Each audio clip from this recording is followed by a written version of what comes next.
Vraiment, je bénis le Seigneur parce qu'il me donne aujourd'hui l'occasion, voilà, de témoigner de la puissance de Dieu dans ma vie, mais également de montrer comment Dieu intervient d'une manière comme une autre dans les vies.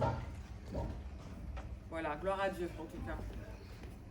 Alors, je me présente, je m'appelle Johanna, je vis près de Rennes. Et donc, j'ai grandi donc en banlieue parisienne, au sein d'un foyer aimant, équilibré, avec deux autres sœurs.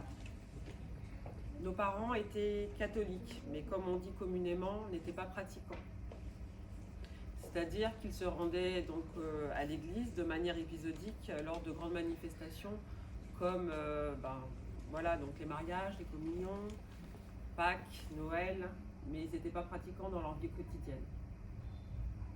Moi, de mon côté, j'allais donc au catéchisme et donc j'ai effectivement fait ma première communion et ma confirmation, mais effectivement, rien ne se passait dans ma vie puisque je continuais à pécher, ou il n'y avait rien de spécial qui se passait dans ma vie malgré que je suivais ces enseignements catholiques. Toutefois, ma mère était un peu plus pratiquante puisqu'elle avait des Bibles, mais elle ne la lisait pas. Et elle avait pas mal d'images pieuses de ce qu'on appelait neuvaines, des prières catholiques, toutes faites, mais elle ne lisait pas plus que ça.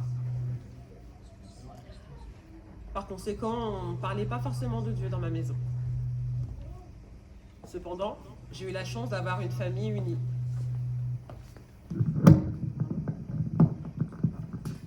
Pardon. Donc j'ai eu la chance d'avoir une famille unie. Je dirais vraiment, j'ai connu effectivement l'amour des parents aimants qui s'aimaient vraiment, qui étaient mariés. Et ils nous montraient l'exemple vraiment de personnes qui s'aimaient. Et ça, c'est vrai que c'était une bénédiction déjà, je pense. J'étais très proche de ma mère, mais un peu moins de mon père, qui était assez strict avec moi et me faisait pas mal de préférences avec mes autres sœurs. Et c'est vrai que moi, j'étais un enfant assez rebelle, une adolescence assez rebelle. Je me laissais pas faire et c'est vrai que du coup, ça a créé des relations assez crispées avec mon père, des frictions, avec des mots qu'il avait parfois très durs avec moi et parfois il allait jusqu'aux mains. Donc c'est vrai que c'était assez difficile à vivre puisque ça avait créé en moi une cassure, je dirais un rejet, un manque d'amour et vraiment pas mal de traumatisme au niveau de mon cœur. Donc tout allait bien, malgré tout. Je dirais que j'ai eu une enfance plutôt heureuse puisque je manquais de rien matériellement. Donc tout se passait bien pour moi, j'avais beaucoup d'amis, j'étais assez populaire. Mais quelque chose allait se passer dans ma vie qui allait vraiment me laisser pas mal de souffrance. Alors l'événement qui s'est réalisé dans ma vie, c'est le décès de ma maman. Ce décès est intervenu alors que ma mère avait déjà eu effectivement une vie au niveau de la santé fragile, puisqu'elle avait eu en fait un AVC à l'âge de 30 ans à peu près, qui l'avait rendue handicapée. Donc elle avait déjà vécu ça, donc c'est vrai qu'elle était fragile, mais malheureusement, elle a revécu un deuxième AVC, et effectivement cet AVC, donc là, lui a été fatal, le deuxième AVC. Troisième même, je dirais, puisqu'elle avait eu le premier donc à 20 ans, le deuxième vers 30 ans, et le dernier qui lui a été fatal, puisqu'effectivement, elle est tombée dans le coma suite à un anévrisme. Alors je dirais que là, quand j'ai vu ça, quand j'ai su que ma mère était effectivement à l'hôpital dans le coma, je me suis dit, je vais prier Dieu, puisqu'effectivement, malgré que je fréquentais pas trop les églises, mais de manière épisodique, je croyais quand même qu'il y avait un Dieu. Je savais qu'il y avait un Dieu quand même si je le connaissais pas personnellement, mais je savais qu'il y avait un Dieu. Donc je décidais donc de le prier toute la nuit. Je priais, je demandais à Dieu de garder ma mère en vie. Mais malheureusement, le lendemain matin, j'ai appris qu'elle était morte. À ce moment-là, je me suis dit que prier, ça ne servait à rien. Je me suis dit que Dieu n'existait pas, en réalité. Et que la prière, Dieu ne m'avait pas entendu. Donc, ça créa en moi une grande rébellion envers Dieu, où je me suis dit, c'est fini. Alors, à ce moment-là, comme j'accusais Dieu d'avoir détruit ma famille, parce qu'on a vraiment beaucoup souffert à la mort de notre mère, puisque notre mère, c'était le pilier du foyer. Mon père était en fragments, littéralement. C'est moi qui le consolais, qui prenais un peu le rôle de la maman finalement, puisque j'ai vu vraiment mon père malheureux, au point de se détruire, au point de fumer cigarette sur cigarette, au point de le voir en loque. Ça m'a beaucoup attristée, mais vraiment, c'était pas facile, parce qu'en même temps, j'étais adolescente. En même temps, ma sœur n'avait que 10 ans, ma petite sœur. C'était pas facile parce que je devais prendre un rôle qui n'était pas forcément... j'étais pas préparée. Mais à côté de ça, je faisais mine aux yeux de mes amis comme si tout allait bien. Donc je gardais le sourire, je sortais avec eux, j'étais très fêtarde, donc je sortais beaucoup. J'étais très connue, donc je sortais beaucoup et c'est vrai que je montrais comme si tout allait bien, mais intérieurement, j'avais vraiment mal. Intérieurement, il y avait vraiment un vide qui était en moi. En parallèle et en étant en manque de ma maman, je commençais à me diriger vers des livres. Donc des livres ésotériques, des livres paranormaux, des livres qui parlent des ténèbres. Je cherchais ma maman, j'avais besoin d'elle. Donc j'avais entendu dire qu'on pouvait communiquer avec les gens décédés. La souffrance et la peine, mais l'ignorance peuvent conduire parfois à faire des choses qui nous dépassent complètement. Maintenant, je sais en étant chrétienne que la Bible condamne fermement ces choses-là. Et effectivement, si vous les avez faites un jour, si vous avez fait appel à ce genre de livres, ou à des voyances, je vous invite vraiment à vous repentir, à demander pardon à Dieu parce que Dieu n'aime pas ces choses-là. Sans le savoir, donc, j'avais ouvert en fait des portes à l'ennemi de nos âmes et aux puissances des ténèbres. En croyant communiquer avec ma mère, en réalité, ces esprits m'ont dit réellement qu'ils n'étaient pas ma mère et qu'effectivement, ils avaient des noms. J'ai pris peur en sachant cela, mais c'était trop tard, j'avais déjà ouvert des portes. À ce moment-là, donc, j'étais en proie à des manifestations réelles des ténèbres. Pour vous donner des exemples, j'avais par exemple les jouets de ma fille, puisque j'avais déjà une fille, donc les jouets qui jouaient tout seuls, sans que personne n'intervienne. Il y avait des présences que je voyais. Il y avait des esprits la nuit qui me tourmentaient et qui me tiraient le pied, par exemple, pour vous donner un exemple. Je n'avais pas la paix avec ça. Je n'avais pas la paix, j'avais pas de solution, j'avais pas de moyen de m'en sortir. En parallèle, ensuite, j'ai rencontré donc la personne qui allait devenir mon mari, donc Daniel, qui était issu d'une famille chrétienne évangélique. Ce que j'ai pas dit, c'est que entre-temps, avant, j'avais aussi été dans des travails où j'avais rencontré une fois un chrétien, où j'avais vu effectivement, il m'avait parlé de l'église, mais à ce moment-là, j'étais pas prête. Mais j'avais quand même vu qu'il était différent des autres. Comme quoi, quand on est chrétien, ça se voit. Ça se voit, on n'a pas besoin d'en faire trop. Ça se voit naturellement, parce que cet homme-là m'a dit qu'il était chrétien, mais moi, je voyais qu'il était chrétien dans sa façon d'être au quotidien, tous les jours. Voilà, donc je voulais vraiment vous encourager par rapport à ça. Donc je reprends le cours des choses. Donc j'avais rencontré Daniel. Et effectivement, je voyais en Daniel quelqu'un de différent des autres hommes que j'avais déjà vus avant. Il n'était pas pareil. Il était très patient et me démontra son attachement. Cependant, même s'il montrait son attachement et que très vite j'ai compris qu'il voulait créer quelque chose de solide avec moi, j'étais très très en colère. J'étais très très en colère et je ne savais pas aimer parce que pour moi, je n'avais jamais vraiment été aimée quelque part. J'étais en colère contre la terre entière et je lui faisais vivre pas mal de situations difficiles à cause de mon mauvais caractère et notamment, je l'avoue, j'étais quelqu'un de très très agressif. Il m'arrivait parfois, même pour des regards, de me battre. Cependant, il était très patient avec moi. Et très vite, nous décidions de vivre ensemble. Et peu de temps après, ma fille, Maëlys, est arrivée. Alors, la rencontre percutante que j'ai avec Dieu, c'est qu'en fait, Daniel avait l'habitude de recevoir un abonnement d'un magazine. Un magazine qui est assez connu puisqu'il s'appelle Géo. Ce magazine, en fait, parle de la géographie, de plein de choses qui se passent dans le monde. Et c'est vrai que moi, je ne consultais pas particulièrement ce magazine. Je n'étais pas forcément intéressée. Sauf qu'un soir, j'ai vu en fait la couverture d'un des magazines et j'ai eu envie de le lire. J'ai eu envie de le lire. La couverture m'intéressait. Et donc je lus en fait l'histoire d'un pasteur américain qui avait eu une vision sur Paris, sur la France. Et la manière dont Dieu changea sa vie était vraiment tellement impressionnante, puisque c'était un ancien GI. Et c'est vrai que, enfin, la manière vraiment dont Dieu l'a touché m'a aussi touchée. J'ai dit, ah bah tiens, c'est surprenant que Dieu fasse ce genre de choses. Je connaissais pas trop les évangéliques. J'avais entendu parler, mais j'avais pas forcément une bonne image.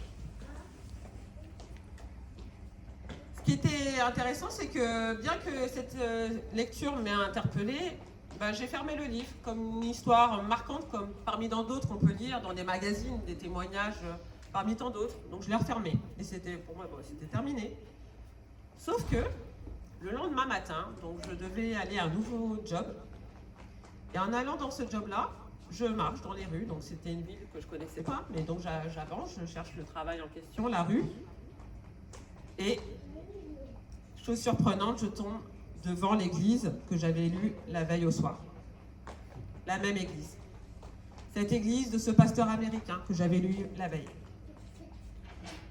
Vous savez, moi j'habitais à Paris, hein, donc Paris c'est grand. Paris c'est grand, hein. Donc il n'y avait même pas... C'était impossible que je tombe sur la même église dans Paris. La veille que j'avais lu l'histoire, le lendemain je tombe dessus. C'était étonnant. J'ai vu le clin d'œil de Dieu à ce moment-là. J'ai compris qu'il se passait quelque chose. On était en semaine, donc bien entendu, l'église n'était pas ouverte. Cependant, j'ai regardé les horaires de culte et dans mon cœur, je décidais de m'y rendre le dimanche qui suivait avec ma fille. Ce que j'ai fait. Sans le dire à Daniel. Donc on a été. Ce qui était étonnant, c'est qu'effectivement, cette église était en fait un ancien supermarché qui avait été changé en église. Et lorsqu'on rentrait dans cette église, en fait, on montait dans la salle du culte par un élévateur, un escalator. Donc c'était marrant parce que j'avais l'impression de monter vers Dieu. Pendant que l'escalator montait, je me disais, ah, je vais monter vers Dieu. C'était marrant. Alors c'est vrai que quand je suis arrivée, moi je vous dis vraiment, quand je suis arrivée dans l'église en question, je ne peux pas vous dire vraiment que le message m'a interpellée ou m'a touchée parce que honnêtement, je n'ai rien compris. Rien. Parce que effectivement, à l'église catholique, j'avais entendu des bribes, mais ils ne parlaient pas de Jésus comme cette fois-là. Et même, j'entendais des choses, mais moi, ce qui me touchait vraiment, c'était l'atmosphère. Je sentais que j'étais dans un endroit différent des autres. Et effectivement, j'ai ressenti à ce moment-là l'amour des frères et sœurs, leur sourire, leur accueil, tout simplement. Et c'est ça qui m'a touchée, moi, personnellement. Alors, c'est vrai qu'au départ, comme ça m'avait touchée, j'ai décidé de continuer à y aller, dimanche après dimanche. Mais à ce moment-là, c'était pareil. J'avais encore un petit côté du monde où moi, ce qui m'impressionnait honnêtement, c'était que la musique, le gospel, parce que ça bougeait. J'étais intéressée par tout ça. Mais le message, bon, ça m'intéressait pas trop. Mais au fur et à mesure, petit à petit, à force de venir, je me suis vraiment attachée à écouter ce message. La prédication de la croix. Jésus mort pour moi, pour mes péchés. La rédemption en Jésus-Christ par ses meurtrissures, par son sacrifice. Et là, j'ai compris. Là, j'avais compris. Et là, je peux vous dire que j'ai pleuré, j'ai pleuré, j'ai pleuré, j'ai pleuré. Les pleurs de repentance réels. Amen. Où là, vraiment, j'ai compris à quel point j'étais pécheresse. Amen. À quel point j'étais loin de Dieu. À quel point j'avais besoin de Dieu.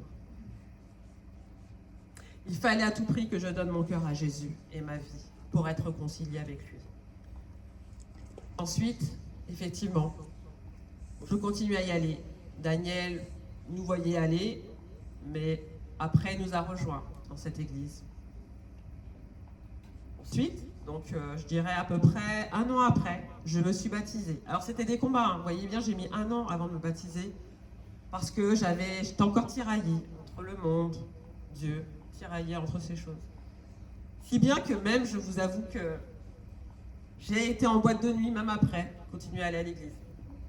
Sauf qu'un jour, Dieu il m'a dit, c'est fini. En étant en boîte de nuit, Dieu a fait quelque chose de spécial. Pendant que les gens dansaient, à un moment donné, c'est comme si l'image s'est figée. C'est figé. C'est comme si elle s'était arrêtée en fait. Comme quand on met la pause. Vous voyez, quand vous mettez un film, vous mettez pause. Ça s'est arrêté comme ça. Et j'ai entendu Dieu me parler clairement et me dire, qu'est-ce que tu fais là? Qu'est-ce que tu fais là? Qu'est-ce que tu fais là? Et là, je regardais les gens qui dansaient. Et là, j'ai vu la saleté. J'ai vu les démons qui agitaient les personnes. Je voyais les démons en fait dans ces boîtes de nuit. Je les voyais vraiment en fait, pour du vrai. Je voyais vraiment le péché dans ces boîtes de nuit et ça m'a fait vraiment une sensation bizarre où je me suis dit, faut que je parte. Je voulais partir, je voulais pas rester. Vous voyez, vous êtes là, vous voyez des démons partout, je voulais pas rester, je voulais pas rester. Le problème, c'est que j'étais venue avec des personnes et j'étais pas véhiculée, on est à Paris, donc il n'y avait pas de transport en commun, c'était la nuit, j'étais coincée. Bon, cependant, je suis partie m'asseoir et j'ai attendu que ça se passe jusqu'à temps qu'il y ait un premier transport pour partir. Eh bien, croyez-le, mais plus jamais je suis retournée dans une boîte de nuit après cet épisode. Parce que j'ai compris vraiment que c'est un lieu de perdition, des ténèbres. Donc suite à mon baptême, donc je reprends, donc je me suis baptisée le 8 novembre 2008, précisément dans la même église, avec Daniel, le même jour. Et suite à ce baptême, dès que je suis sortie de l'eau, j'ai été baptisée du Saint-Esprit. Je suis tombée et effectivement, ça a été comme une huile fraîche sur ma vie. Le lendemain, j'étais tellement joyeuse, tellement heureuse, tellement heureuse. Je rigolais pour un rien, je voulais dire à toute la terre entière que Jésus les aimait. J'étais très heureuse. Plus tard, donc, Daniel et moi, nous avons décidé de régulariser notre vie et nous nous sommes mariés. Nous sommes mariés donc en 2010, donc le 7 juillet 2010, précisément, on s'est mariés après moult épreuves, des difficultés, mais ça sera peut-être un jour dans un autre témoignage. Voilà. Plus tard est arrivé au monde Elina, et ensuite le petit Nathanaël, plus récemment, qui va avoir 4 ans. Alors voilà, donc ça c'est mon témoignage, on va dire dans les grandes lignes. Bon, Dieu a fait tellement de grandes choses dans ma vie que c'est un peu court de résumer des vies, mais cependant je peux vraiment vous dire que la plus belle chose dans ma vie, c'est d'avoir dit oui à Jésus. Amen. Ma vie n'a jamais été la même. Ma vie n'a jamais été la même. Ma vie fut enfin équilibrée. Et le vide dans mon cœur a été comblé par la richesse de l'amour de Jésus-Christ. La vie chrétienne, c'est pas tous les jours un fleuve tranquille, car on doit faire face à des défis tout au long de notre vie, mais le Seigneur, il est bon. Il est là dans les bons et les mauvais moments de nos vies. Vous savez, j'ai également dû faire face après, à nouveau, à un deuil dans ma vie, lorsque je perdis mon père en 2011. Mais je peux vous dire que vraiment, il y avait une différence avec la première fois, c'est que cette fois, j'avais Jésus et il était au contrôle. Je reçus sa paix. Et je peux même vous dire que c'était moi qui tenais ma famille, qui était forte pour eux, devant eux. C'était vraiment qui les fortifiait, qui les encourageait, qui donnait des paroles de consolation. Dans la parole de Dieu, il est dit, donc dans Jean, chapitre 14, au verset 27, « Je vous donne ma paix, je vous laisse ma paix, je ne donne pas comme le monde donne. Que votre cœur ne se trouble point et ne s'alarme point. » Donc effectivement, Jésus est le prince de la paix. Et il est capable vraiment de vous accorder une paix durable, une paix véritable. Même au-delà des tourments, des tumultes, vous avez la paix avec Jésus. Assurément, Jésus donne la paix, mais donne aussi l'espérance. Cette assurance de jours meilleurs et qu'il est à nos côtés tous les jours jusqu'à la fin du monde. J'ai également vécu avec Jésus, donc des guérisons du cœur, puisqu'effectivement, je sais que Jésus m'aime. Mais j'ai expérimenté la bonté de Dieu dans plein de compartiments dans ma vie, et bien d'autres choses, mais le temps nous manque. Cependant, j'espère vraiment que ce témoignage va servir à quelqu'un et je souhaite vraiment que Dieu puisse bénir chacun d'entre vous. Et je peux vous dire que si vous décidez de le suivre, vraiment, vous ne serez jamais déçus. Amen. Gloire à Alléluia. Dieu. Amen. Amen.